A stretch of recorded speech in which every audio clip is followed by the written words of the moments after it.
Howard, Yeah, Sean. imagine you're a patrol officer down in southern Texas.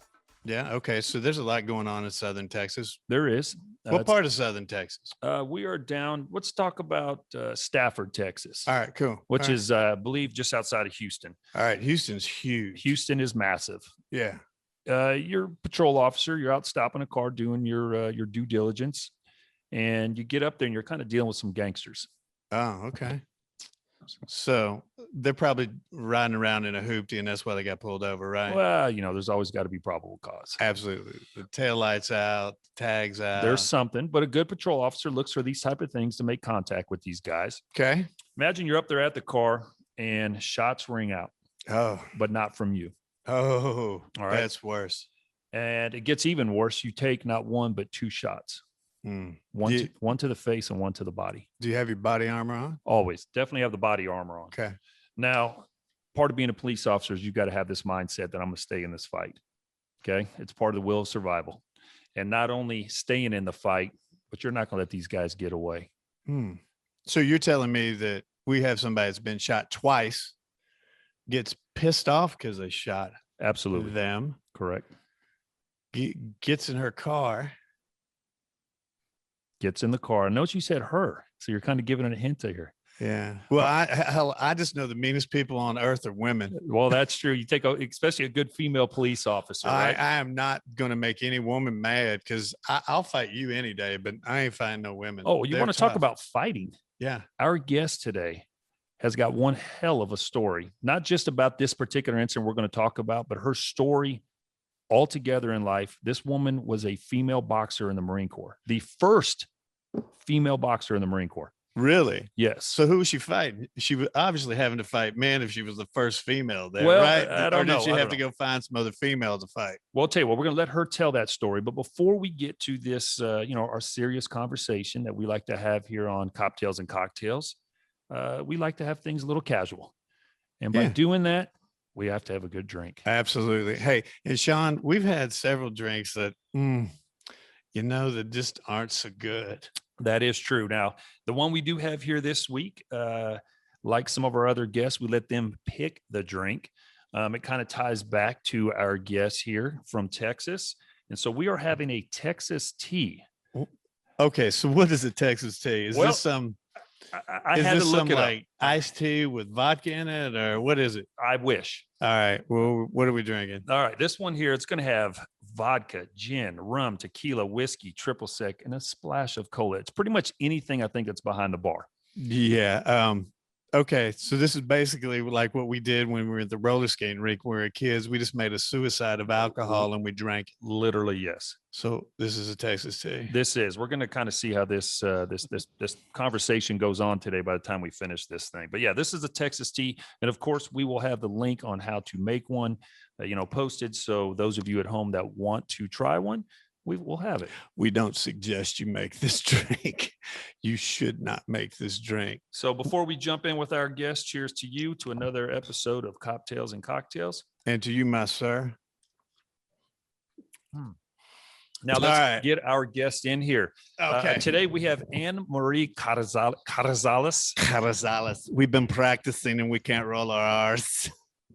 Anne-Marie, thank you so much for being here. Thank you for having me. What's up, guys? How's it going? Wonderful, wonderful. How are you digging that Texas tea? It tastes like shit face.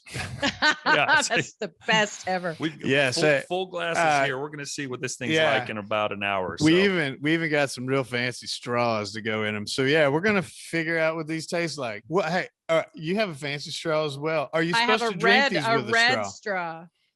And why do you have the red with the red headset as well? We see. What's that signify? Marine Corps red, baby. Marine Corps red. All right, good answer. So Howard, so the first time I actually came across talking with Anne-Marie was on a deal. We'd run into each other about 2 years ago and kind of talked about this particular incident. And she and I hit it off immediately. And how could you not with her? I mean, she is she's literally turned into a professional speaker. She does this around the country in addition to still being a full-time police officer.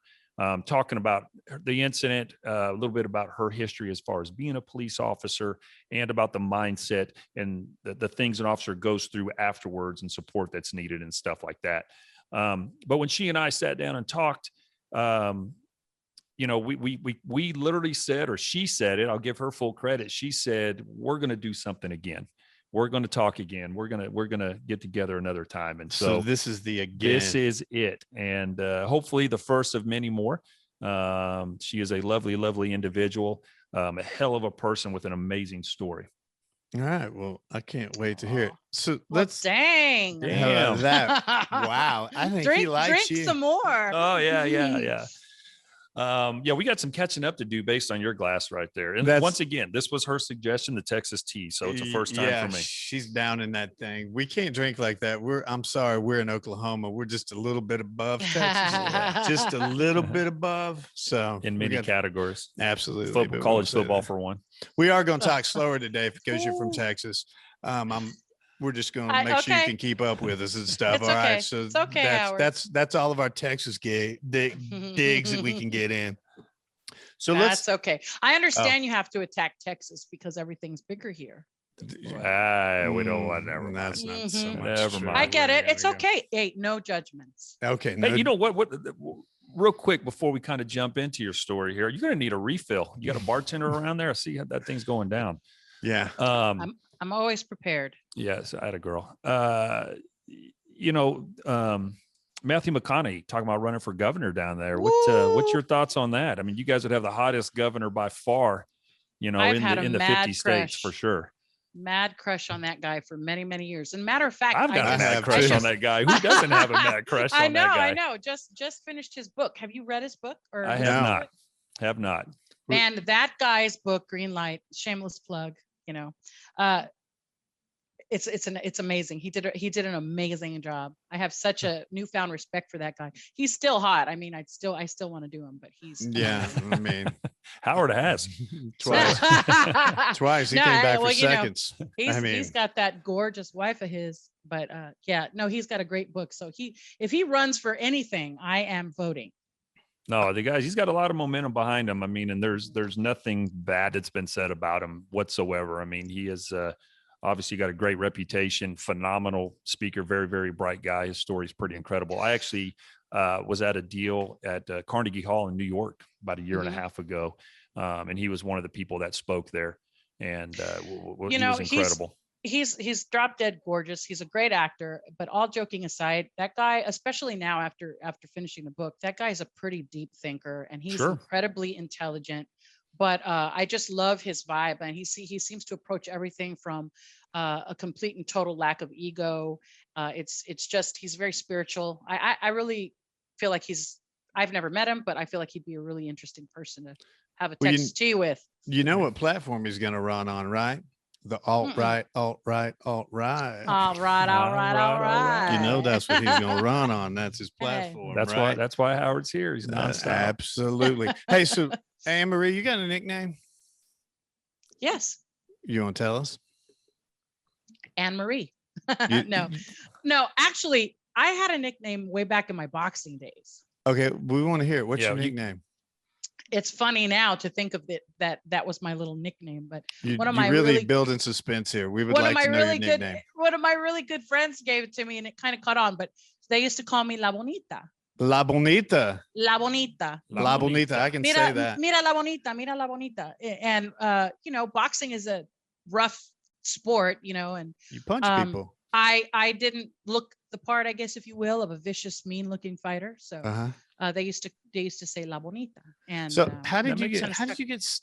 First of all, how'd you get started boxing? Did your family buy you them rock'em sock'em robots when you were a kid? And you're like, hey, this is kind of fun, but I want to punch my brother. How'd this come about?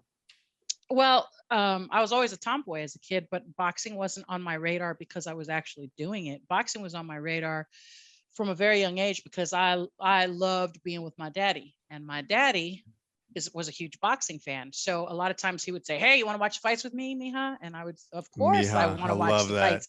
So as time went on, with me watching the fights, I found myself becoming a big boxing fan. because I enjoyed the time with my daddy. And then, you get to really following people's careers. So that's how it started with me being a fan. I never had, and this all came about back in the 90s, and it wasn't really on the map as much for women back then. Right. So I happened to be sitting in a bar doing some undercover work, and that was the night Mike Tyson fought, and Christy Martin was on his undercard. Okay. Really? Yep.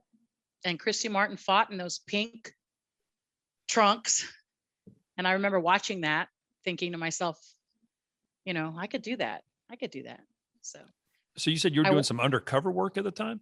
Mm-hmm. I was in the Marine Corps. You were in the Marine Corps as a police officer, correct? Yeah. And I worked gangs and juvenile investigations at that Okay. time. So I don't understand this at all. I understand cops and like getting loaned out to ATF but I don't understand anything about military police. So you join the Marines, right? And I'm sure they give you a test and says, okay, you like boxing, you're a fighter. Yeah, you can be a Marine. We would love to have you. And they make you a military police, right? So I wasn't even thinking about it on that lines. I wanted to do, here's a fun fact about me. I actually thought I was going to grow up to be J-Lo. Oh. Without the booty. I was into acting, dancing, singing. I went to the School of the Arts in high school, all of that. And when I started going to auditions, I got that really tough lesson at a young age of sex sells, right? And I didn't like it.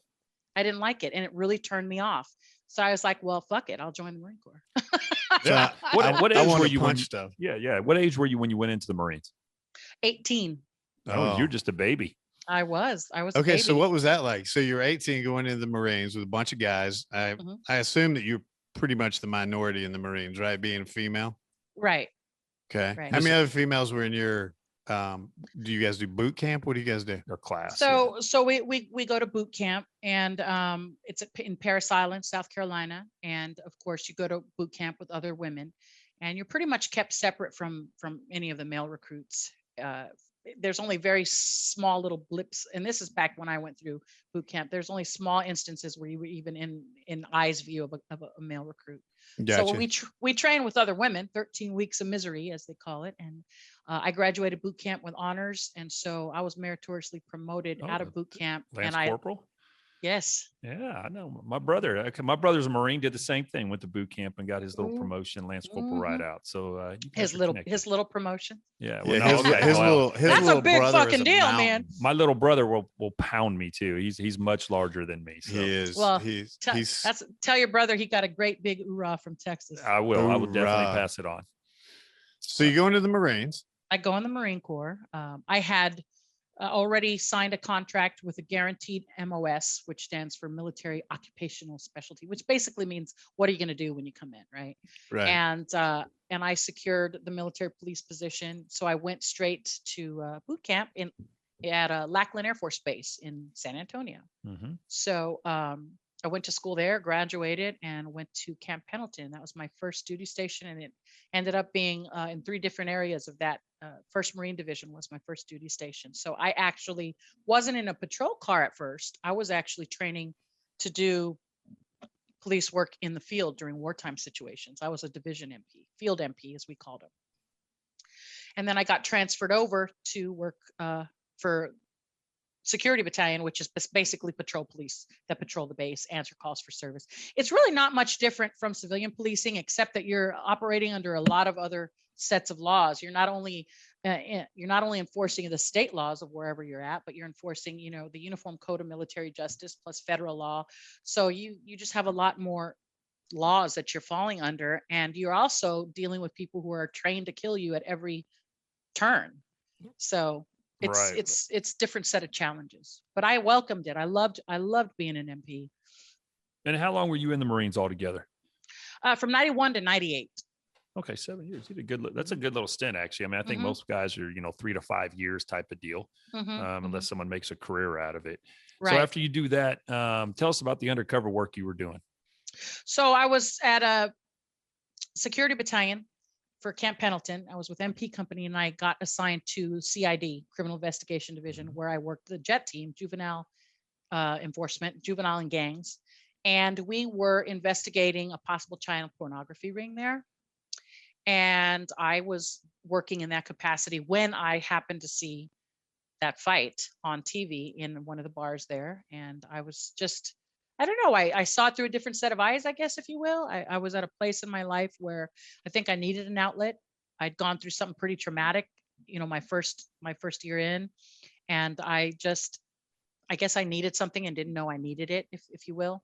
And I started boxing. I went and I said, I want to box. Why do you not have any women?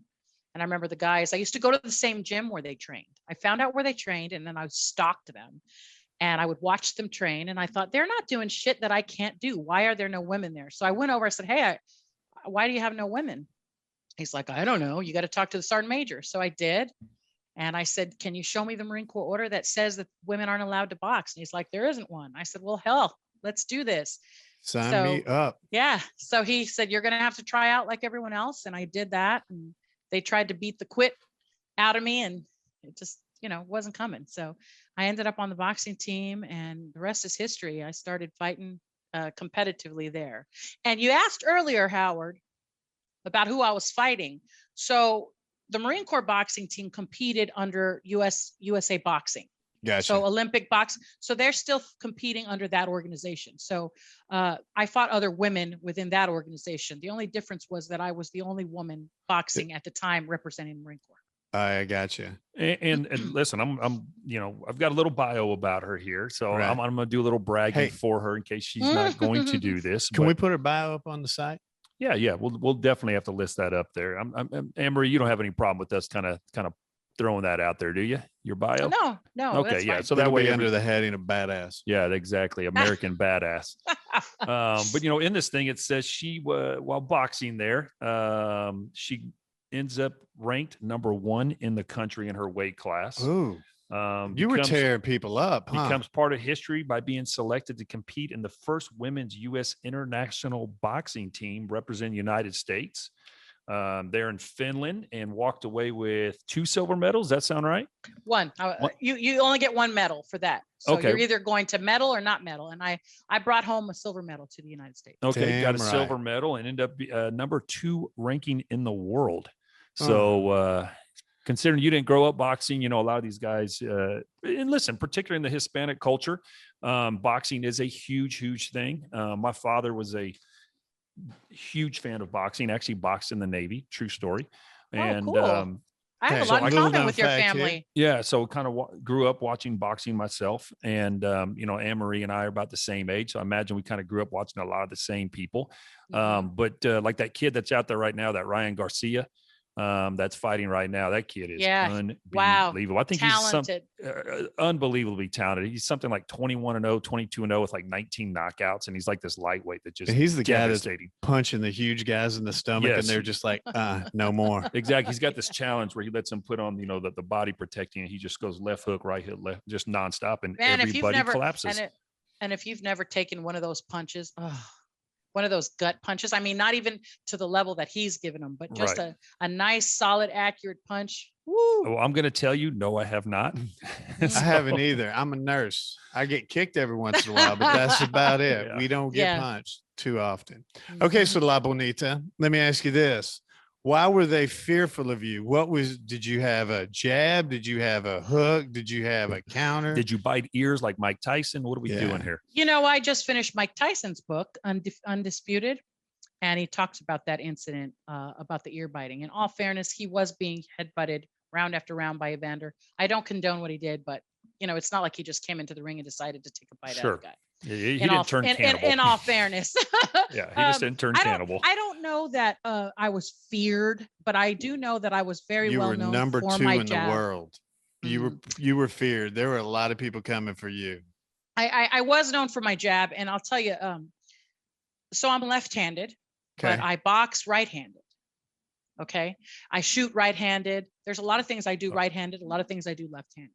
But boxing, I box right-handed. So if you can put that into, context, or it basically is that my power hand is the jab, right? Your jab, so exactly. the jab is usually thrown with your weaker arm, Non-dominant your hand, non-dominant hand, correct? So for me, my jab is a power jab, because I am using that dominant hand to toss a jab out there. So I recall talking to a couple of my opponents, and when I fought at the Nationals, when I won the gold in the national title, one of my opponents came right out at the ring at me, and I just popped that out there, and she went boom right down to the ground. And I remember her thinking, holy shit, like if her jab feels like that, her power hand is gonna be gnarly. She just right? laid down. She's like, no more. So she was really intimidated. She said, I fought for the first time, I fought really scared, and I'd never fought like that. So it was a learning thing for her. But it was funny later to tell her, well, actually I'm left-handed, and that's why the jab felt that way. But yeah, I love it. Yeah. So you got out of good times. So you got out of the Marine Corps. When did you say 7 years you were in? And I extended for the last year. I did the last year I was assigned to the Marine Corps boxing team. So gotcha. I boxed That was kind of like your full-time gig there. Mm-hmm. Wow. Well, I mean, if you're number 2 in the world, it'd be stupid not to have you assigned to that, right? So got to ask. Let's leave number 2, because I don't like number 2. Say number 1 in the country. You're number 1 in the country.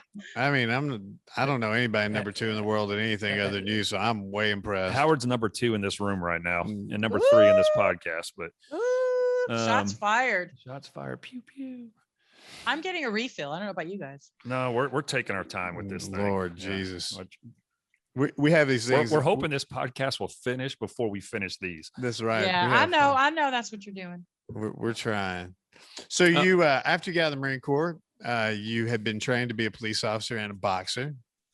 So I assume that you went into law enforcement immediately after that. I went into law enforcement first. Okay. So I didn't start boxing till I was already working as an investigator in the Gotcha.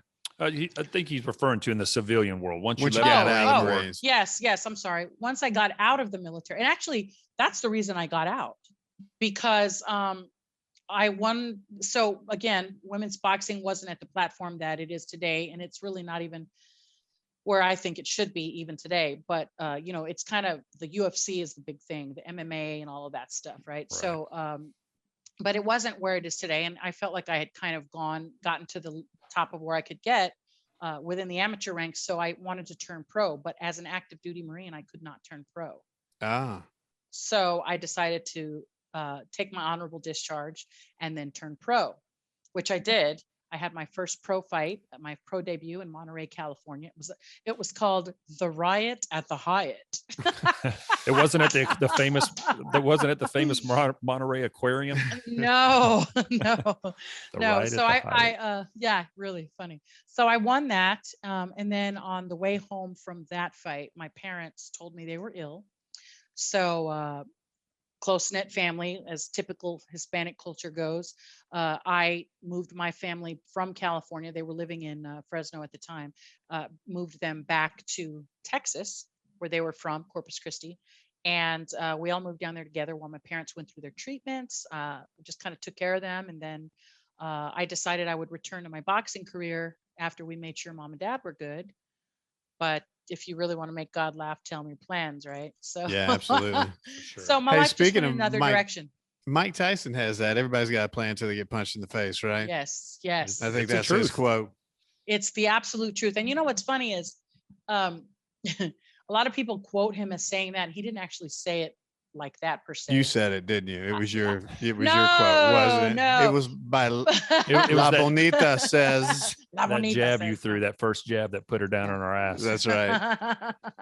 So here, do not call me La Bonita anymore. Okay. I like it though. You said that was your nickname. That was back in the day when I was. What's your nickname now? La Bonita.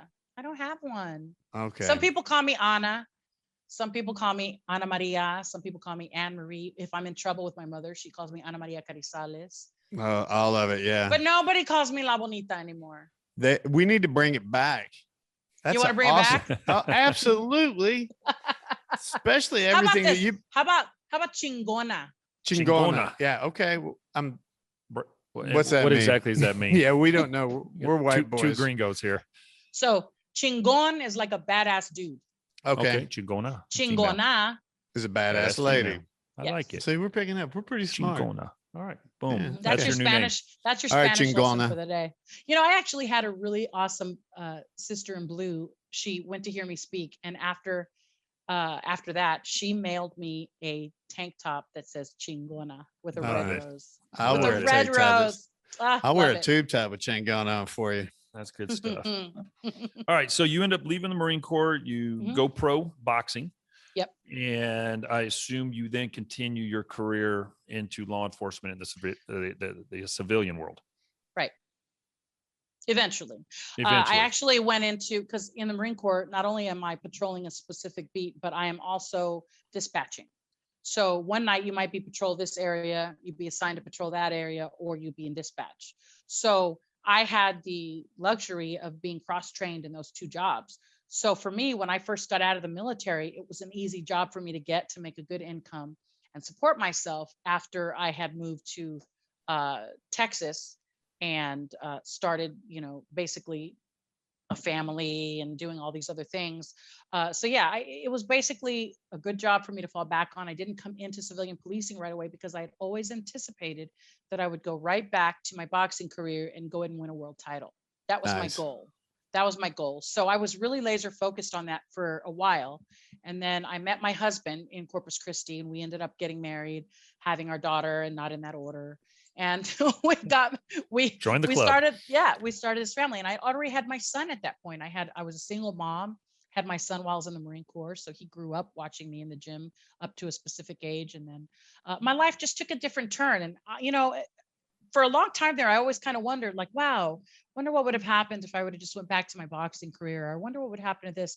But this whole incident that brought us all sitting here today really just kind of opened my eyes as to what I was supposed to be doing. But at the time, I didn't know that. So I just kind of trudged forward, worked in dispatch. And then when it became obvious that I wasn't coming back to my fight career, that, my life was going in another direction, I just said, hey, you know what?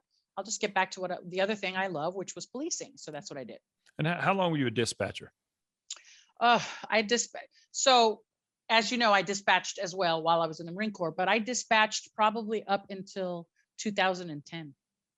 And that police dispatch, when everybody talks about law enforcement, the men and women that are out there on the streets that are in uniforms, they get the attention, but the dispatchers, those that are behind, Right. that microphone that throw these calls out, try to keep everything calm when it's chaos for the officers. It's a tough deal. And I imagine for you being a military police officer and some of the things you had to deal with, and then just being a dispatcher on the other side of it, it's very different and even difficult probably at times. It is very difficult. A lot of people don't realize if they haven't been back there to ever experience it. And I'm not talking about like the little bit of hours they make you spend in dispatch when you're going through the FTO program, right? Right. No, I'm talking about working dispatch day in and day out in the same manner that we're working patrol, right? In some capacities, I find that it's more difficult than what we're doing out there. It's got its own separate type of challenges. And I think it is truly the position of an unsung hero for real, because it's tough to do that job. It's tough to have people screaming in your ear and you can't get through that phone to help them. It's tough to have to be in charge of who's on the phone and who you're dispatching, and the safety of your officers and the safety of the citizens through a phone line. Trying to get officers the information that they need for their own safety, but you don't have someone that's cooperating, not necessarily because they don't want to. Sometimes that's the reason, but for the most part, it's because they're going through something super traumatic. And so you're having to deal with all of these things while your phone keeps ringing. Keeps going and going. And, and people still need you. Mm-hmm. And let me ask you this, when you were dispatching, and I've seen it here in Tulsa, I know it happens other places, there are some officers, for whatever reason, it's just their own demeanor, their personality, they're having a bad day. And some of them treat the dispatchers like shit over the radio. And it's like, man, they're reading stuff off of their screen that's being oftentimes put in from a call taker, and they're just trying to put it out. And some of these officers sometimes come back at the dispatchers, in my opinion, very unprofessional, very uncalled for. The men and women that are dispatchers are just doing their job. And we had a female cop that went through the police academy with me here in Tulsa. She was on for about 10 years. She left the job because she had kids, started a family, and she ended up relocating to another state because of her husband's job. And she just missed being part of law enforcement, but with her kids, she couldn't put the uniform back on and be a cop. Right. And so she became a dispatcher there in Denver. And that's what she's doing now to this day. And she and I still talk, and she's talked about how difficult it is being out there on the street at one point in her life, and to be taking the calls and having to put the information out there and hearing officers needing things that all you're doing is sitting there with that headset on, trying to give them the info. Right. Just like this, like this. And imagine that at least we get to drive around, roll the windows down, decompress that way, turn the music, the good time radio up, listen to some jams, kind of just drive. I mean, think about that. People hop in the car to drive, to take a drive when they want to, relax or clear their mind. And even though we're taking a drive is different when you're on patrol than just taking a leisurely drive, we have the luxury of moving around, removing yourself from that environment, right? But as a dispatcher, you don't. You're sitting right there, just like this, and you're on to the next call, and you still have these duties and obligations and responsibilities toward all of your patrol officers and supervisors and people that are calling, and people that are, for some agencies that have a window where people are coming into the PD lobby for assistance. It's a tough job. And I'm very, very, very thankful that I had the opportunity to experience both sides of the coin. I think that's made me a more effective police officer. I also believe it's made me a more effective dispatcher. Yeah, without a doubt. So after you finish up your time dispatching, you decide, hey, I want to get back out there. The pro boxing. You guys always talk about boxing. Like, you just had to get out there and punch somebody. Listen, I think it's a badass that you are. No. I'm not. We're not carrying the pro boxing into the job. I'm just saying you've recognized the pro boxing is not. That goal is not happening. Life has changed. Yes. You've done the dispatch. You're going to go back out to putting the uniform on. So you end up working with an agency there, there in Southern Texas, correct? Stafford Police Department. And, doing our little research here, it's kind of a suburb, I guess, outside of Houston. Mm-hmm. What side of Houston? What's out of Houston? No, what side of Houston? Are you on North Houston? I think it's like the southeast side of Houston. Okay. If I'm not mistaken. Gosh, I hope I didn't get that wrong, because that'll make me look stupid. I think it's the southwest. It's just right outside the south part of Houston. Right. Okay. Absolutely. Okay. Look, we'll just I'll tell you this. It was right outside of the border of Houston. Okay. And because of that, in that smaller city of Stafford, which is, man, I'm probably gonna get this wrong. I don't know if it was 3 square miles or 7 square miles of city, but anyway, it's a small city. It was a small agency, and we're getting that trickle down, right? We're getting that trickle down from Houston. We have Highway 90, we've got 59, we've got Highway 6, we've got all these highways that can take you in and out of Houston or back into Houston through our city. So we're getting that kind of trickle down. People trying to get out of Houston or get back to Houston after committing crime. And so that made for a very interesting career that I spent serving the city of Stafford. I loved patrolling staff. Oh, I loved it. I loved the call volume and the types of call and the cadence and the pace of the calls. I enjoyed it. Well, that kind of brings us to the reason that you're our guest, other than your illustrious boxing career and everything else you've done. We heard your story, and I was like, oh shit. I mean, you epitomize badass. I mean, when Sean was like, hey, we've got this guest lined up, let me tell you this story. I was like, you're making this up. He was like, no, this is true. I was like, really?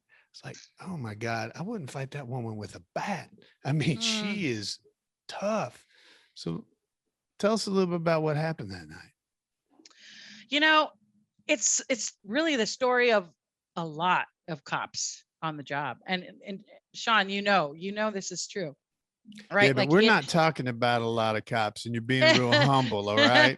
No, we're trying to celebrate who you are. So tell us your story, because it's amazing. It's interesting. It's an interesting story.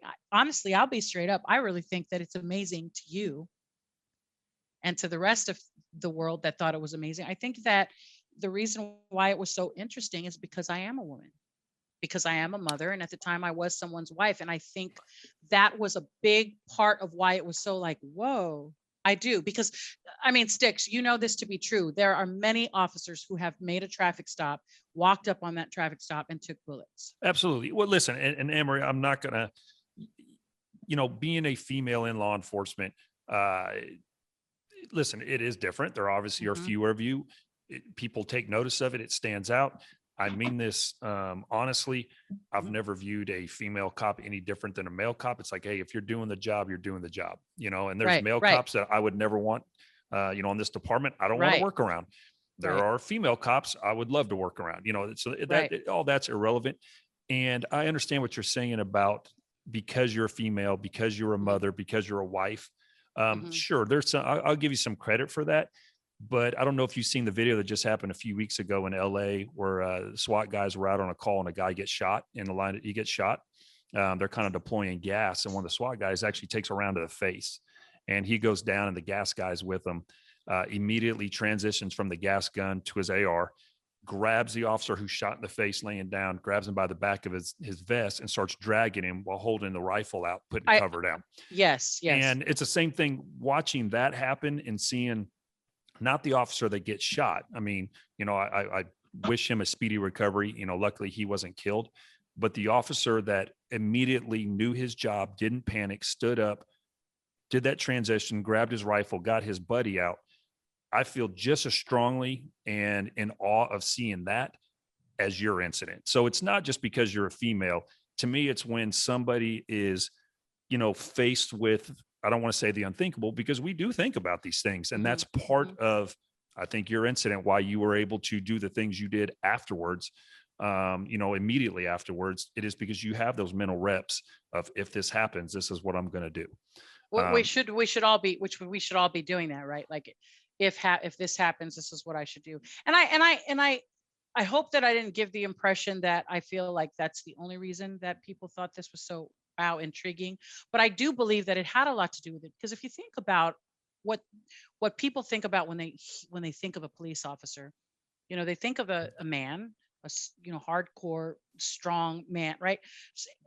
Listen, at the end of the day, a woman with, red lipstick on is not what people would normally think about. Not that I wear red lipstick on duty, because I don't, but anyway. Well, Emery, and based on your description of what people think of a police officer, that's why Howard is never mistaken for one.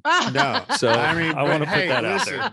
When you go to the hospital, you're not expected to see this, right? I mean, I don't wear a little dress. I don't have the little hat on. No, I'm still a nurse. So I am not into gender roles at all. No.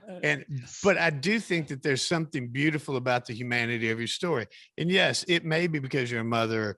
I wouldn't say the whole part. The whole part, not the whole part. There's an element. What I'm more impressed with is your tenacity. The person that you are. I mean, that's what's impressive to me. Has nothing to do with your gender. It has everything to do with your character. And I'm also impressed that you're almost halfway done your second Texas tea that we're still on and you're first. Still talking to us, and we're getting a little slushy here. No, you're not. Are you serious? No, of course not. No bathroom breaks here. All right. So I think that had an element of why it was such a big deal. I believe that the people were so blown away by it, because look, it was a crazy situation. The story is, wow, it's fascinating. But then you add on top of that I have, that I have a uterus, I'm a woman. And so people go, whoa, that's interesting. I want to know more. That's what I mean. Right. That's I get it. Sure. I get it. Honestly, so hold on. We got to stop for a second. Right. We're sitting here talking about this incident, and everybody out there is like, you're going to tell us what the incident was? Because we're rambling about how beautiful this incident was, and we're not telling them the incident. So can you tell us what happened? Is this Howard's way of can we get to the fucking story? Yeah. No, this is just, I'm being an advocate for our listeners. That's all I'm doing. So let's take them to this. It's October 26, 2013. You're working maybe the graveyard shift. Are you working overnight or something like that? What time is it? Oh yeah. Work night shift. Okay. Night hunter. Love the night. Love the night shift. So I was working the night shift for Stafford PD. The interesting thing, it was October. It was the shift of October 25th into the 20. Wow. Oh, I just feel like a fucking outsider. Cheers to you. Okay. There we go. All right.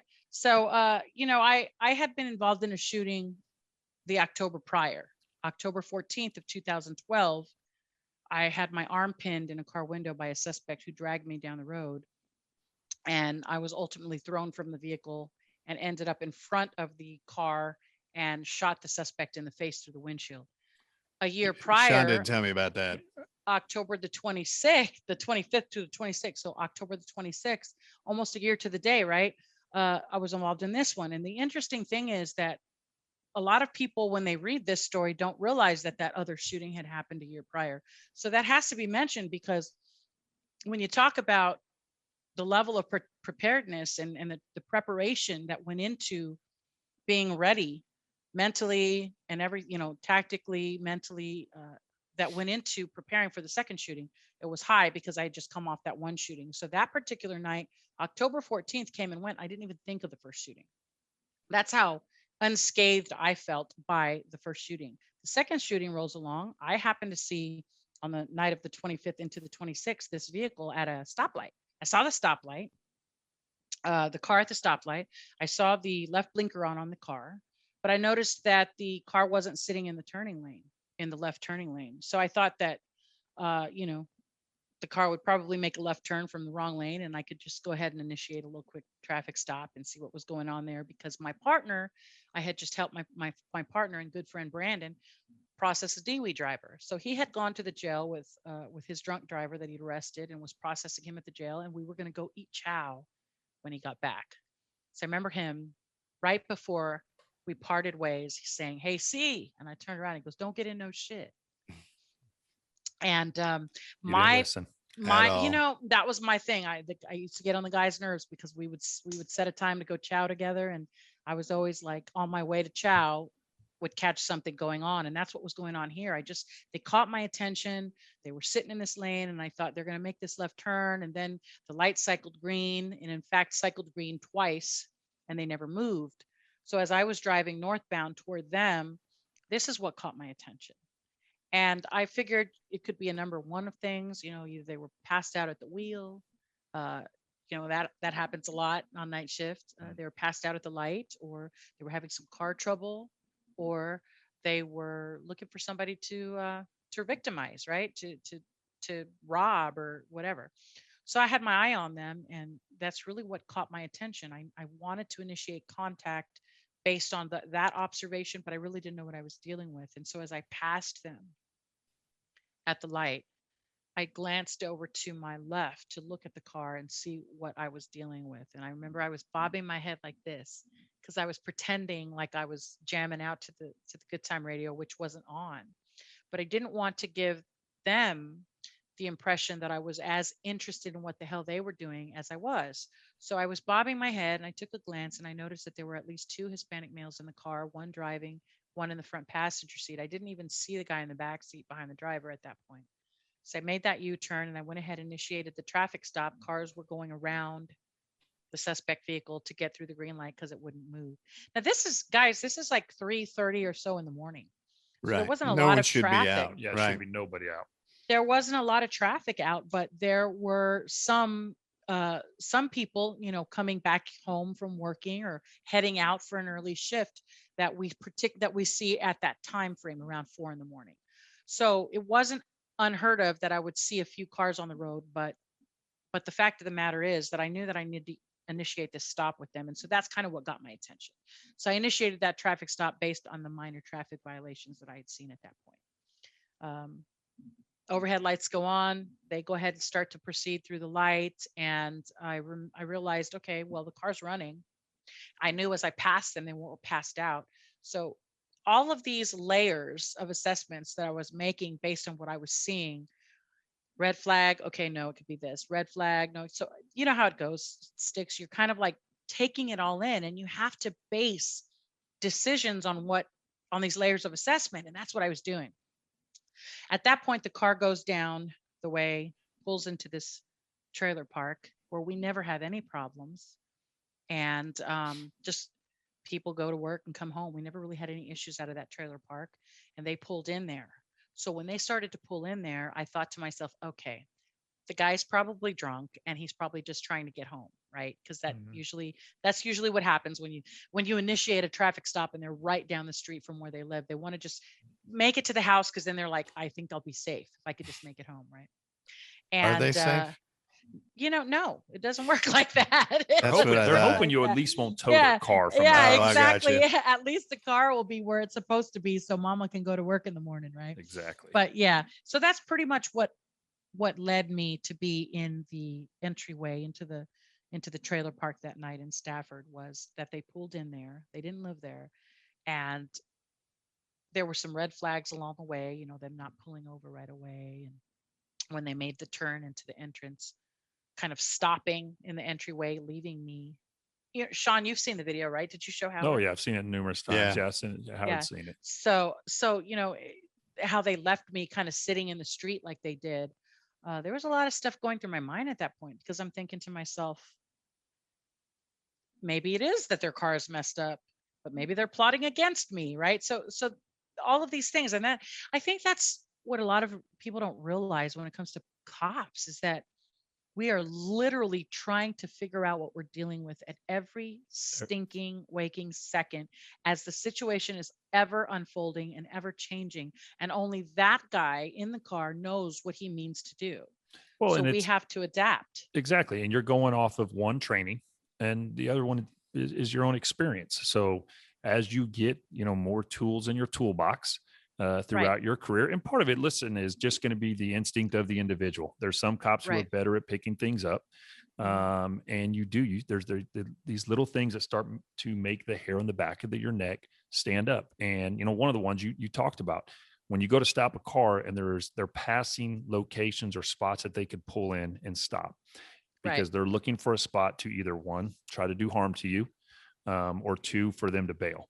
And, so you're always aware of those type of things. One of the interesting things that I learned from Sean is there's different levels of policing. Like, you have great police, you have bad police, but you have police that are out there actually looking to do police work.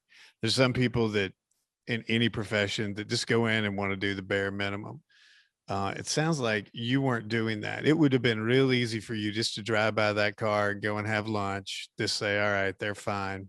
But being the person that you are, having the spirit that you have, and being a good police officer made you pull that car over, which speaks a lot to the harm that you put yourself in by having good moral character.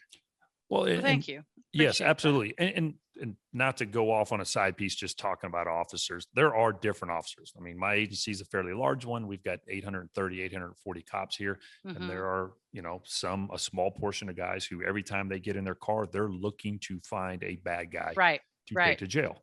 And then there's other guys who are like, hey, I'm going to take my handful of calls today. I'm going to write my reports and I'm going home.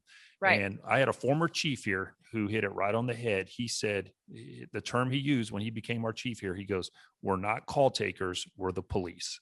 And it's a big difference there. That's a big difference. It is. But like I said, when you're out there, kind of by yourself at 3:00 in the morning, stopping cars, you're the police. And that's what you were that night. I love working. I really do. I'm not going to bullshit you and say that there weren't nights, and we've all had them as cops, where you're like, I ain't doing shit tonight. It's my Friday. You pretty much have to shoot someone in front of my face for me to self-initiate, right? Like, I've had those nights. Really, I have, where I'm tired. I have more and more of those nights the longer my career goes on. I'll tell you that. Yeah, exactly. 25 years in, you have more of those. It seems like that sets in with every birthday, right? It's true. Like, I've been there, and there have been times where I've actually been called to the carpet, like, hey, Carrizales, your traffic stats are kind of dropped. I'm like, I got kids at home. It was my Friday. Leave me alone. Have you heard of Texas tea? I want one. Exactly. But for the most part, I'm going to tell you what, I am not one of those law enforcement officers that got into this profession to write speeding tickets and registration expiration tickets. That's not why I got into this work.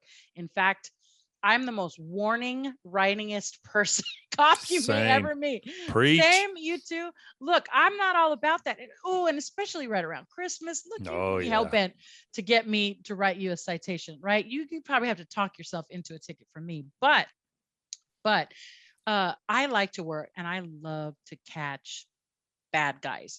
Now, fast forward to now in my career now in law enforcement, with all of the teaching that I'm doing, I teach for Caliber Press, and I have my own public speaking business, and I have a lot less time to go out and hunt. And not to mention that when you go through something like this, right?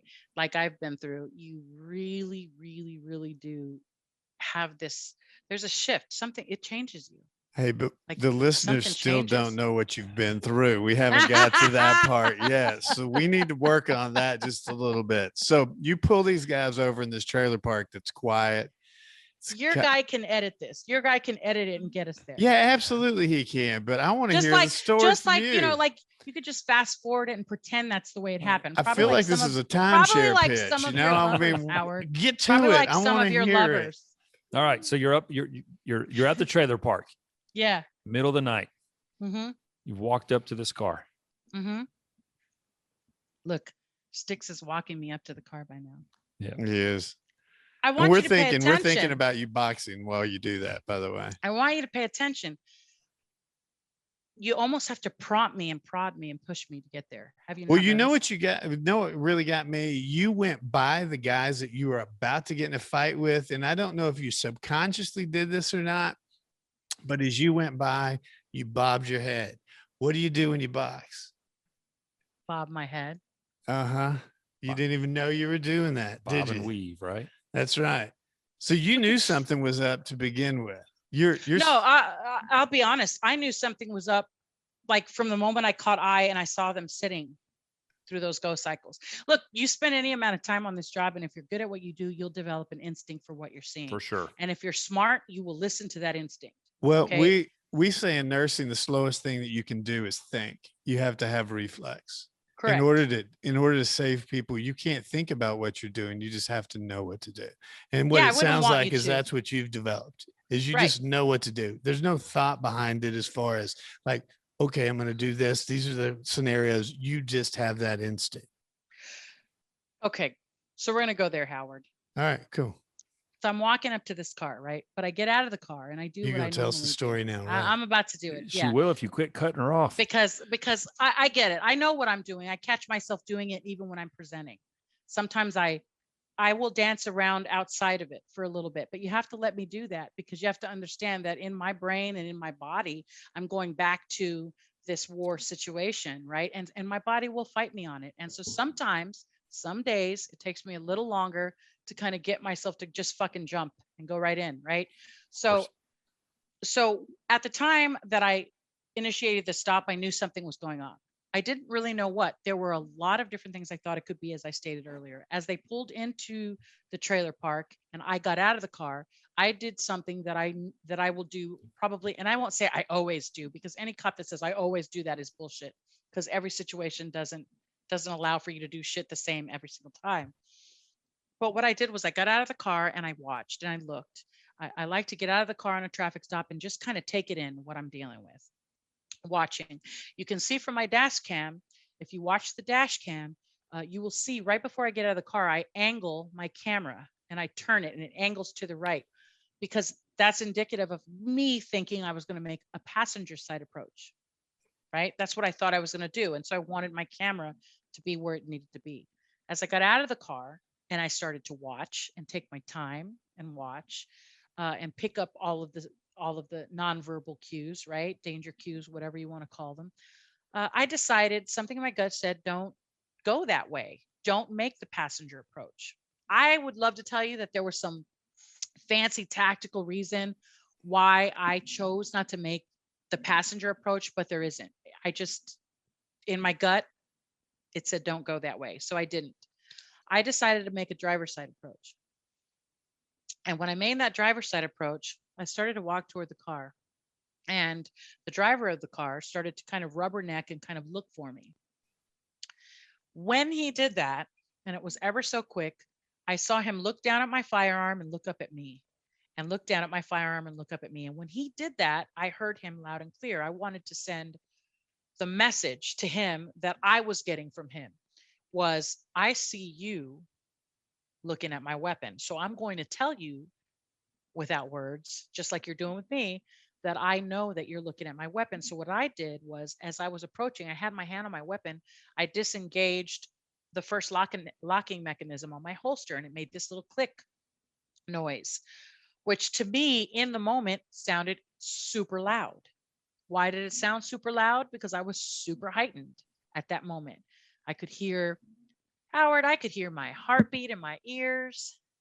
I could feel there was a sweat bead that trickled down the back of my neck right here. I'll never forget it. I remember feeling that go down the back of my neck. And I remember that clicking sound sounding super loud.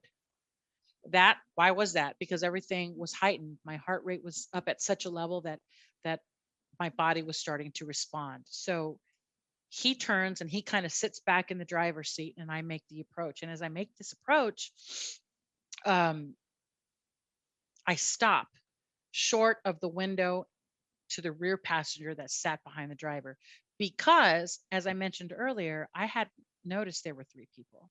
I had actually, come here, baby. I had actually noticed that there were only the driver and the front passenger. Remember? Say hi to Sticks. Hi there, young lady. How are you? I'm Howard, by the way. I'm not Sticks. That's Howard. I'm much He's prettier I'm than Howard. him. I'm not Sticks. Hey, Sticks, look, all the curls are gone. I see that. I know. Because she's the shit and she's edgy. I love it. Looks good. Thank you. So I went ahead and kind of played back to his nonverbal cues with my own. And he sat back in the car, and I could already sense that something was going to go bad. Now, what I thought was going to happen is that the passenger may kind of bail out of the front seat. This is what I thought would likely happen. When I saw that rear passenger sitting behind the driver, I stopped there. I didn't want to cross. There was no way I was going to take position over at the driver's side, knowing that this rear and give him my gun sight, right? Never going to happen. So I stood there and told him to roll this window down.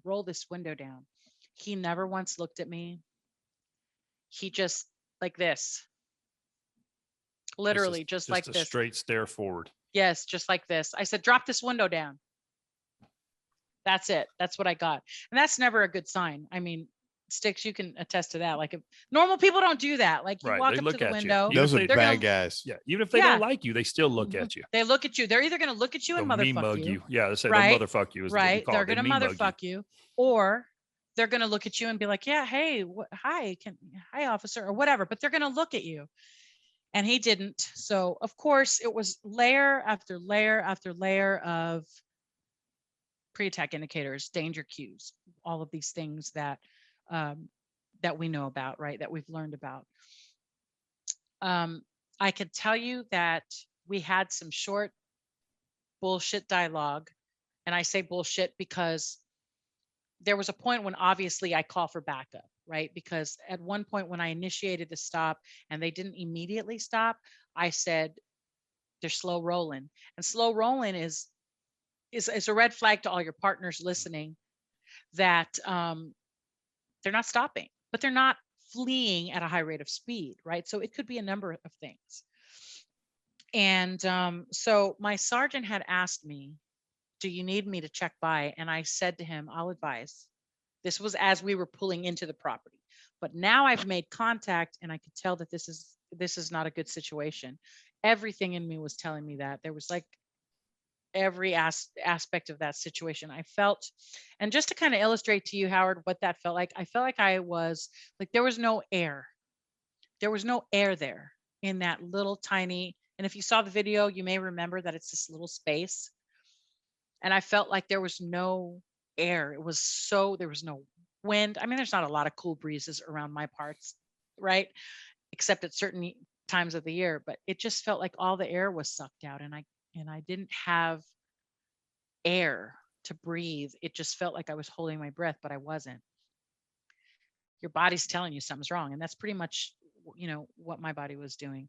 At one point, he's doing the 50 million pat down because I say, hey, get your driver's license out, And when I talk to people out there on the street, when I initiate traffic stops, I really pride myself on my ability to make people feel respected and to make people feel safe. I want to treat people right. I want to treat people with respect. I want to treat people the way I want my son to be treated if he gets pulled over. And that doesn't matter if it's a victim of crime, if it's a suspect, if it's a bad guy at all. Exactly. And that goes a long way, because you will develop as an officer a reputation within your community on how you treat even the bad guys. You will. And it pays off down the road. It does. It really, really does. And I just feel like, I have my son now, he's 26 and my daughter's 17. If they are pulled over or they're dealing with police, I want them treated well. You know what I mean? I don't want you to treat them well because they're a cop's kid. Right. I want you to treat them well because you should, period. Treat them well. Exactly. And so I was kind of like in this situation where I'm talking to them and I'm feeling like something's amiss. So I'm being forceful. What are you doing? Where are you going? Where's work? I remember saying to them, what are you doing? And he says, I'm coming from work. And I go, where's work? And he's like, I'm coming from work, which is, we talked about this earlier. Like, this is never good. When I say to you, Howard, what's your name? And you go, my name? La Bonita. No. My name is La Bonita. My name is Nurse Howard. Nurse Howard. And I'm on Tinder. Senior.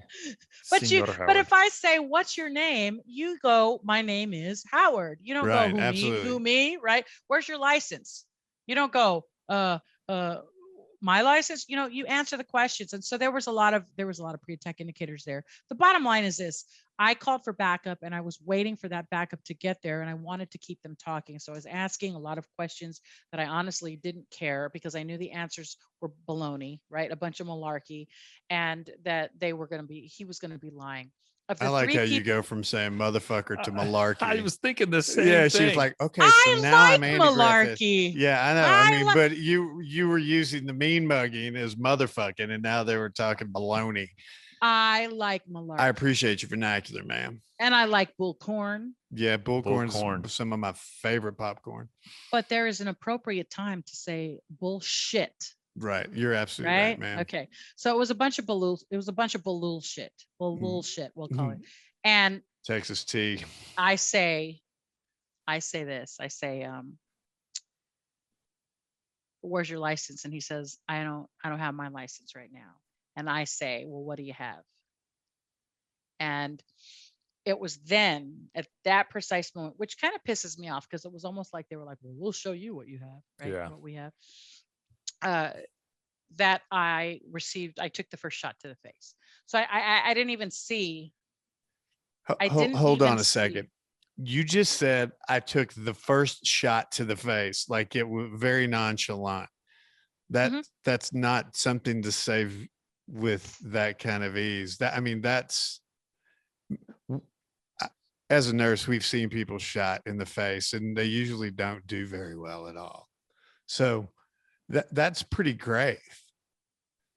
Yeah, but I'm here. Absolutely. No, I see what you're saying. I do. What I also know is that my friend said it best when we were talking about, we went to high school together and we were talking about how I ended up having a speaking engagement in Alaska, of all places, and she lives there now. That's not as warm as Texas. No, not at all. And we were like, whoa. Who'd ever thunk that all these years later, we would come together again from high school with our tight little size 3 asses and no cellulite, fine lines, or visible pores, right? That we would find ourselves together. She's funny. Yeah, she's good. Senior biggest flirt, her, and senior best body, me, right? Of course. That we would find ourselves sitting in Alaska. Biggest flirt now is one of the most godly women I know, right? Amen. And there ain't no best body over here anymore. That ship has sailed, right? Right. So we're sitting there and we're going, wow, wow. Who would ever thought we'd be here as adults? And what if God could sit us down back in high school and tell us how this life was going to go? And she said to me, yeah, God would say, and Kina, you're going to be this godly woman and you're going to respect and honor your husband. You have these children, yada, yada, yada. And I said, oh, and what would he say to me? And Kina said, he would say to you, and Anne-Marie, I'm going to take you on this journey and it has to be you. I'm going to be with you even when you think I'm not. And you're going to get shot twice and it's going to be beautiful. Right. I remember sitting there going, holy shit. Let me say that again. I had to pick up my glass of wine. I said, say that again. She said, and he would say to you, I'm going to take you on this journey and I'm going to be with you even when you think I'm not. It has to be you. You're going to get shot twice and it's going to be beautiful. And why do I say that? I say that because when you say, you were so nonchalant about saying you were shot in the face. There's nothing nonchalant about getting shot in the face. It's great. Absolutely. It's a great, right? Nothing. But honestly, Howard, I look at this experience. It's such a beautiful experience. Oh my God. I wouldn't change it for the world. When I took that round to the face, that first round, I never saw Sergio produce that weapon. And when I say Sergio, I mean Sergio Rodriguez, who was the passenger in the front seat. He flips around in that car, man. And he comes through the back seat in between the driver's seat and the passenger seat. He comes through there into the back seat with that weapon. And I look at it. I don't see him do all of that because it's that fast. When they say it happens in seconds, it's like a millisecond. He comes through. And I looked at him at the precise moment that he fired because I saw the muzzle flash shoot out at me from the barrel of that gun. I looked at it and I see this muzzle flash shoot out at my face. And I'm looking at him. And so the round goes in here, this part of my face. Your left cheek. My left cheekbone. Yeah, goes through my face, comes out the left side of my jawline underneath my earlobe. It actually obliterates this part of my earlobe that they ended up having to remove that portion of my earlobe after they reattached it to try to save it. But the bullet goes through my face. I didn't see him produce it, but I saw him when he shot it. Now, if you can imagine that I'm staring at this gun when this muzzle flash shoots out. And I cannot remember if I saw the muzzle flash come out first and then heard the sound of the shot, or if I heard the shot and then saw the muzzle flash. I know that doesn't sound like a big deal to maybe you guys, but for me, for a long time, it bothered me that I couldn't remember that. The fact of the matter is, I took a shot to my face, and I can say that as in your words, as nonchalantly as I can, because to me, it's because of that shot that I have become the woman that I am today. And I'm very proud of, because I had to work really, really fucking hard to get here. You talk about a fight. I fought many fights in the ring, and I fought many fights in life like most people do. But man, taking those shots really was honestly the easy part of it. As I start to turn, right, this way to kind of get the hell out of Dodge, if you will. What do they call that, Sean? Blade away. You kind of tactical retreat. Oh, a tactical blade retreat. Away. It's a blade away. That's the proper term, but it's an shit, I'm being shot at. Yeah, basically that's what it is. Yeah, it's a natural reaction. I mean, you don't want to stand there and be a bullet trap. So you don't. And I remember hearing that. I can't remember if it was who that was that said that to me, but they said, yeah, when you did that tactical retreat, I was like, the what? When I what? I was just getting the hell out of Dodge, right? So I'm turning to my right, because when I feel that gunshot and it hits my face, literally my ears start ringing, and it's that in my ear, and it was almost debilitating. And I go this way, and then the next shot, I get hit here on the left side of my left breast, knocks me back, manhandles me. I'm not a little chick, and I'm pretty damn strong, and that just boom, just knocked me back and manhandled me back. And I don't know what you've been through, in your careers or in your lives, both of you, but when you go through something like super traumatic, where your life is at risk, a car accident, whatever it may be for anyone, you really have this slow motion conversation talk with yourself, where you have that 10-minute conversation with yourself in a split second. And I had that, and I remember thinking to myself when that second bullet hit me on the left side of my boob, right? Can you imagine? I was already shot in the face. Now you got to shoot me in the titty, right? That ain't Right? Christian. That Not ain't even Christian at Christian, not all. No, even a no. Not half a one bit. second. I know. I'm a girl. You're going to shoot me. You're going to shoot me. Right. Yeah, exactly. Mm-mm. But No, and, man. and listen, not to cut you off, but it is. I've been in 2 shootings. I've been fortunate. I have not been shot, but it is. I've been involved in 2 myself that I, Mhm. fired rounds at suspects and exchanged gun battle back and forth. And one of the other ones, when I was on SWAT, we had a guy. He was a suicidal guy. He had a handgun. He was out on the front porch. He set the gun down, and we tried to get him to go out to the street to get cigarettes that we had set Mhm. out there, part of another Mhm. team. And myself and a couple other operators, we were at a house to the south, and he had no idea we were there. And we were basically the arrest team. And when he went to get the cigarettes, we were trying to put ourselves in between himself and the gun. And he sees us because he ends up noticing our approach, and he turns and makes a full sprint back to that gun. And just as you're talking about this slow motion, this conversation you have with yourself, at the time I'm the ballistic shield operator, so I'm holding a bunker shield, You moving know what up. that is, Howard? Yeah, it's He plays Call of Duty. It's like So- wow. He They pl- use So- that. It's like a healer. yeah, he plays. So you're holding that.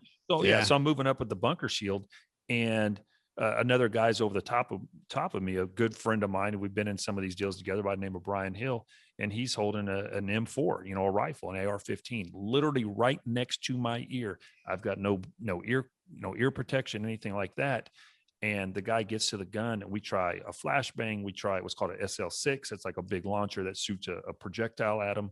Mhm. He Mhm. still gets to this gun, and Brian starts shooting. He hits him a couple times with an AR-15, literally right next to my head. And And did you get that? Did you get that ringing? never heard a sound. What? And that's what I'm Auditory saying. exclusion. It's the Mhm. auditory exclusion. Your body does crazy things in these traumatic type of deals, and it self-protects itself. You hear stories of guys say they think they see the bullets being shot at them, or they hear the bullets zip past them. Yeah. And just like yourself, you said things kind of go into this slow motion. So Mhm. your body figures Yeah. out, hey, this is Yeah. what I'm going to do. This is how I'm protecting myself, and this is what I'm going to do. Right. When I shot the guy who dragged me, and I threw and I made that first shot, I watched the bullet go. Yeah. And I'm telling you, people will say, "Oh, there's no way." No, it really is such a force that time distortion that can happen where you can literally see the bullet go. And it's the truth. It's what happened. I watched the bullet go into the windshield, make a little hole like this. I watched it. I felt like I could even see through that hole. Are you hearing me, Howard? I am, ma'am. I do have headphones on. I'm listening to all of this. I could even see through that hole. You know what I'm It's amazed crazy. about, and this is what I deal with a lot of people too, is that I'm amazed that you really still haven't told us the whole story, and I understand completely why you haven't told us the story, because it's hard. This is hard stuff. But the most beautiful thing that I think that you've said about it is how it's made you a better person and how you've healed from it. And I think that speaks volumes again to your character. And I'm not just saying that because I love your nickname. I mean, it really does speak to the person that you are. But can you get on with the story, Ann? No, I mean, who cares about the story at this point? I mean, really? So what happens? You get shot twice. Those guys take off in a car. I'm going to finish telling the story. You chase them for 20 minutes, right? You lose them in a neighborhood. No, that's bullcorn. It's malarkey. Okay, so go ahead and tell us the story. You have Yeah. 32 seconds to tell us the end of the story, because I want to talk about the other part of you, okay? Cowards do what cowards do, right? They made this attempt on my life. And when they realized, oh, whoa, she's game, or this officer is game, right? Then they take off like cowards that they are, and they flee. I do a quick self-assessment of myself because I did that constantly, every round, every fight in my boxing career. Quick self-assessment check of myself, doing this with my fingers, took my tongue, run it across my teeth, check to make sure that my airway is not obstructed by my teeth. I can breathe, I can talk, my heart's still ticking. What does that mean? You're Boom. in the fight. I'm in the fight. Got my fun motor skills about me. I'm in the fight. So as a law enforcement officer, what I did, it's not heroic, it's my job. Right. It's my job. I have a job. I have a duty to go and catch these guys who blatantly shoot a uniformed police officer and then escape, and they want to escape and drive through the city. It's not going to happen. It's not going to happen. Not going But to happen. let's go ahead and take some credit for that. Yeah, they shot a cop, but not only did they shoot a cop, they shot you. And I'm sure you were a little pissed. I'm sure that you had a little anger inside of you. You're like, oh no, you're not. This is a bunch of bullshit. Yeah. Yeah. No, I won't And I'm lie. going to take care of you. You're not going to get away with this. Extremely pissed. Right. I will acknowledge I was extremely pissed, and I was extremely conscious of how pissed I was, and that I needed to check that emotion. I tell rookies this all the time. If you can execute your police work and leave two things out of your police work, emotion and ego, because both of those things, if you respond to a threat on your own life or your partner's life, you respond from an emotional perspective or from your ego, you're going to screw the pooch on it, buddy. No, Agreed. end of story. Right. So I was very conscious of how furious that I was. I was furious. I knew what I was working with here. I got in the car. I looked up in the rearview mirror before I started to initiate the pursuit. I saw that I had a gaping open hole here. I didn't even see the hot mess of bloody mess that was back here. So I knew what was going on, but I had to keep my emotions in check. And that's really a really tough thing to do, right? You know, you got officers that are faced with such horrible situations, but yet we have to remain professional, right? Right. It's a tough thing to do. I was aware that I was super pissed. And because I was so aware of it, and because of my fight background, here's what's fascinating, Howard. So much of the way that I responded to this, I drew from my fight background and my Marine Corps background, because I'd been to battle every fight that I'd ever competed in. It's the same rules apply. The same rules apply, just in a different situation. So I knew that I had to check myself and my temper, and that I had to maintain my bearing and keep my bearing so that I could communicate, so that dispatch could understand, my partners could understand, so that I did not sit there and drop F-bombs all over the police radio. Right. Because eventually that will come back to haunt you when you're sitting on the stand, and citizens are judging your performance.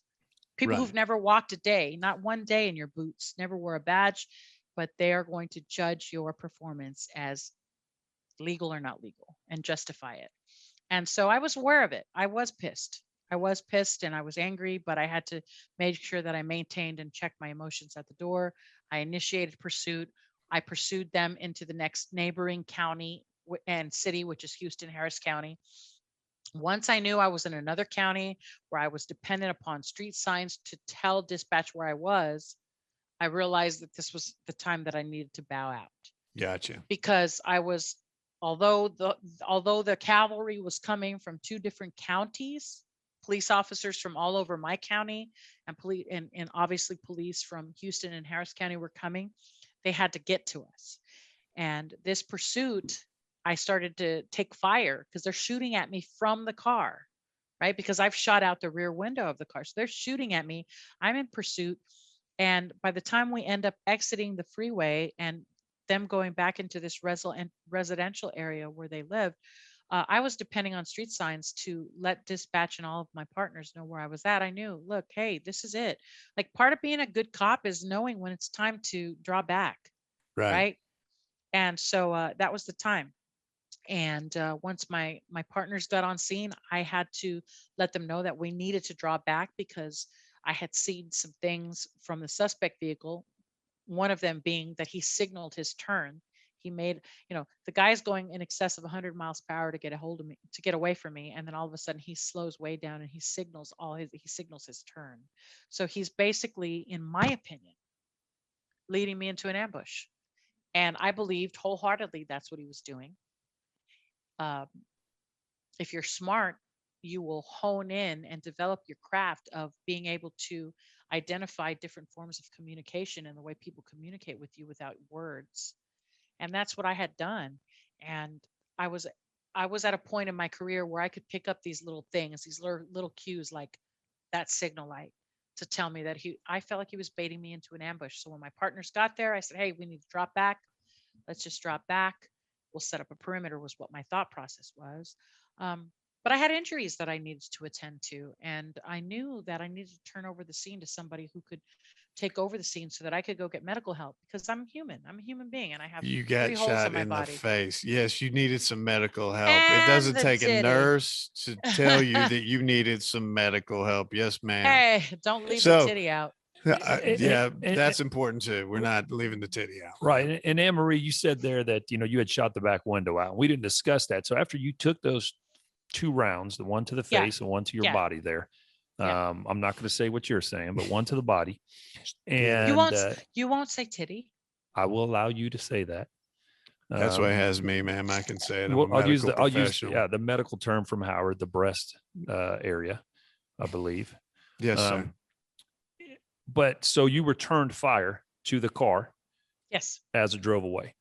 Correct. Yeah. I was involved in that little whole conversation with myself from the first shot to the second shot. In fact, when the second shot hit me and I felt that bullet go into my body, I remember thinking to myself, oh my God, my vest didn't catch that one. Oh my God, my vest didn't catch that one. I felt the bullet go into my body. It was an incredible, indescribable burning sensation. I knew that it had gone into me. But I also knew that, okay, wait a minute, you've now taken 2 shots. And I remember saying to myself, this is a true statement in my brain. I remember saying, you're in a gun battle here, girl. Any day you want to start shooting. I remember that. What's it? Was it Tombstone? Isn't the saying something like you're going to do something or just stand there and bleed? Right. I think that's one of the. I've never seen Tombstone. Oh is that what they say? You need to watch that. It's a fantastic part. And it's one of the famous lines, and I think that's what he says. Are you going to? We're sponsored by Tombstone, by the way. Pizzas. No, what he says, are you going to do something, or are you just going to stand there and bleed? It's something along those lines, and that's it. It's like, hey, you've got a job to do. Yeah. So it's crazy. The thought process that happened, honestly, it was almost like when they shot me here in the face, I was like, holy shit, it's happening. It's happened. Right. Because after that first shooting the year prior, I remember really feeling like this is going to happen again. You better get your ass ready. This is going to happen again. Right. And I just knew it as sure as I knew my daughter's curls. Right. But in that moment, when I took the shot, I was stuck on it's happening. It felt like I was stuck there on it's happening. It's happened. And as I turned and I took that second shot and I felt that second shot, it was like, whoa, my God, they're trying to kill me. Well, duh, they just shot you in the freaking grill, right? Like that's not indicator enough. You're catching on pretty quick to that. Right. Huh? But you have to catch up. Yeah. It's like you have to catch up. Right. Because your brain's trying to process all of this trauma. It reminds me of like the Flintstones. When Flintstones, when he gets in his car and he's like, to take off, do it, Sticks. Right? He's trying to take off. He's driving and he doesn't move. Wilma. Isn't that what he yells or something? And he doesn't move until right. he gains that traction and then he goes. I feel like that's a beautiful illustration of what the brain is trying to do. So everybody out there, Flintstones was an old cartoon years ago when we were children. To all of our younger listeners, it was very funny. We didn't have much entertainment. We didn't have TikTok. And the cancel culture has not attacked that one yet either, by the way. No, oh my gosh. Still around. Anyway, we're not going to have that discussion. Okay. So the suspects end up going to this apartment complex. If I remember correctly, you recognize, hey, they're slowing down. The turn signal's on. Not safe for you. You're still by yourself. Correct. And we're going to drop the video, the dash cam incident here for the video portion of the podcast here on our YouTube, as well as Facebook. And then we'll have the audio of it as part of the podcast. You have the full video, right, Sticks? Yes, ma'am. And, one of the things that really stands out is once you get out of the car and you see your fellow officers showing up there and they're doing their assessment and looking at you, you kind of have your hands leaning against the car. You obviously can see the wound to your face. And it's that brotherhood, you see them out there. There's nothing else like it. And I've never been a nurse.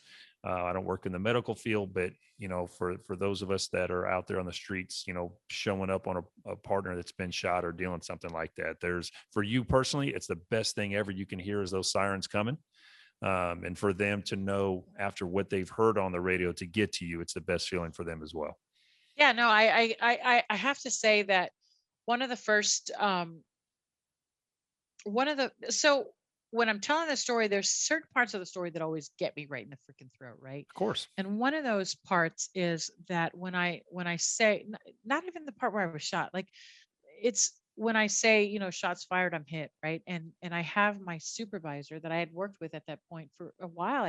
I really, I mean, I love that guy. He's a good guy, and I'd worked with Joe for a bit, and to hear Joe come across the radio and say, after I say shots fired, I'm hit, hear Joe come across the radio and say, get to her, get to her, get to her, get to her, get to her, get to her, right? And hear goodness. hear that tone, The urgency, that fear, and the urgency. He's like having his own moment of holy shit, right? Yep. Right. And to hear my little rookie who I had trained, who had just been released off the FTO program, I want to say months prior, I don't know. He was a rookie who was just, at the gas station trying to get a soda to just take the last few hours of the shift home, right? But to hear him say, his call sign, en route, I'm en route, like hear this and hear other officers from surrounding neighborhoods, surrounding agencies that are saying, hey, dispatch, check on Stafford. I think they got that one hit, like hearing all that, it just did something to me. Like in the moment, it was almost like, just like hearing that fear in them and knowing how many officers lose their lives when they're running code, trying to get to another officer to back them up. Right. Yep. Right. Not even just in, an incident as major as yours, another car pursuit they're rushing anytime, to. like another, any, yeah. It becomes I got one fighting and they're running right balls to the wall to get to you. Knowing that crossed sticks, man, that crossed my mind, dude. I was like, oh, they're going to come and they're going to be coming so fast. And I was worried for them. Of course. Now, I will say this, and I'm sure you can vouch for it. Police officers, we are cannibals. We eat each other alive. There is a lot of rumors. There's a lot of, unfortunately, there is backstabbing that goes on. Yes. There's a lot of that stuff that goes on within the nursing. agency. We call that eating our young. Okay. I mean, it's the same thing. It's the same thing. Yeah. We do. There is a lot of that does happen. There is animosity at times towards each other's. Someone thinks they're special because they're in a certain unit compared to somebody else, or they grabbed a great arrest, whatever it may be. There's someone who dodges calls and everyone dislikes them. But when those type of deals happen on the radio, all of that is put aside, and every single officer, just as she was saying, neighboring agencies, everybody, it does not matter, is coming. We call it code 1 here in Tulsa. It varies, throughout the country, what they call it. It's lights and siren, 100 miles an hour. We call it balls to the wall. Yeah. Well, we don't get to say it on the radio. You don't say, hey, dispatch, show me balls to the wall. Show me code 1. So yeah, it's, it's something that I remember put a lump in my throat because I love those guys. And, we all have, you have those moments where you're best of friends and then you're on each other's last nerves, right? At one moment, but that's family, man. That's just family. And I love those guys, and I could hear them and I could hear it in their voice, and it scared me because I didn't want, I didn't want them to get hurt as they tried to get to me. So there was that whole feeling of, you've made this decision to remain in this fight, and you better take charge, and you better be focused, and you better let them know that you got this. Because, when you work with an officer for any amount of time, you could tell by the way they're talking, the tone in their voice, you learn this about your partners. And so, it was one of the moments that, when I recall it, it kind of brings a lump to my throat because I didn't want them to be hurt as they were trying to get to me. At the same time, I wanted them to get to me, and there were no blue and reds in my rear view up into the whole point where I went ahead and called off pursuit while they escaped back into the residential area, because I just knew, look, this isn't smart. Like, I'm not going to go running back through there by myself. Yeah, and even when Joe showed up, I wasn't going to take us back there. With me being injured. And that was one of the beautiful things about my sergeant, about Joe at that time, was that he was one of those officers that, look, he didn't give a shit if he had stripes and you didn't. When he showed up on the scene, he looked at you. And he trusted you enough to go, where do you need me? Right. Well, that's good leadership. That's the difference between, somebody who's a supervisor and a leader. And that's a good leader right there. And we're talking about letting these guys get away. Ultimately, they did not get away. Nope. They end up being captured, all three of them. Yes. And yes, all three of them, they got captured. So one of the first suspect was captured on that location. Obviously I was taken from the scene, right? Was this the guy that shot you? Yeah. So the front seat passenger, right? He was caught on the scene. From what I understand, and in fact was caught by one of my now partners, who works with me at Meadows PD. He was in a neighboring agency at the time that I was shot. He was with Missouri City, and he responded to the call along with another friend of ours from that same agency, and they got out on the scene, and through some good police work, they were able to capture the front seat passenger, Sergio Rodriguez, on the scene.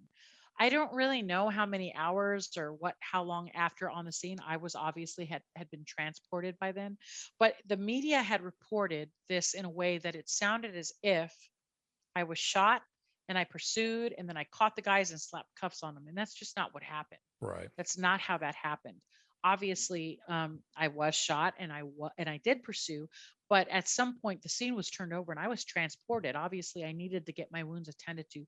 So it was just based on good police work from various agencies in the area, Houston PD, the Texas, So what was Mr. Sergio? What was his sentence for shooting you in the face? So Sergio took a plea deal. Of the three, he was the only one who got a plea deal. And I agreed to this plea deal because here's an interesting fact that I haven't mentioned yet. Sergio, the front seat passenger, and the driver of the car, Freddie Enriquez, they had murdered a guy during a botched robbery weeks prior to my pulling them over. So at some point after my shooting, they were indicted by Houston for this capital murder. They were charged with capital murder. The night that I pulled them over, they had been out on a robbery spree again with the third passenger in tow. So these three were out on this robbery spree, and I pulled them over just as they had gotten off the freeway coming out of Houston into Stafford after they had been out robbing like 10 or 11 people at gunpoint. Jeez. So these are bona fide bad guys. And if I remember correctly, they were gang affiliated, or at least one of them was, or something like that, right? Yep. Yeah. So bona fide bad guys. And what was the sentence that each of the three received? If you remember. Sergio Rodriguez, I do remember. Okay. So let's talk about the driver. The driver was Freddie Enriquez, and he was here in the country illegally. He had actually been deported twice and re-entered the country from El Salvador. Okay. And he wanted to take his chances at a trial. He was found guilty and sentenced to life. Yeah, as he should be. Yeah, actually what's interesting is he never fired a shot from what I understand through that whole incident. He was the driver and the shot really caller. care. Yeah, and the shot caller. So he was sentenced to life in prison because why? Because he was in Texas. You're in Texas. We do that here in Oklahoma also, I promise. Yeah.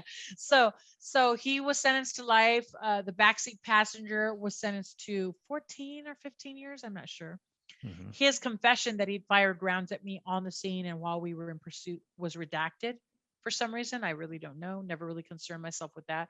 But I do know that he was found guilty and he was sentenced to 15 years.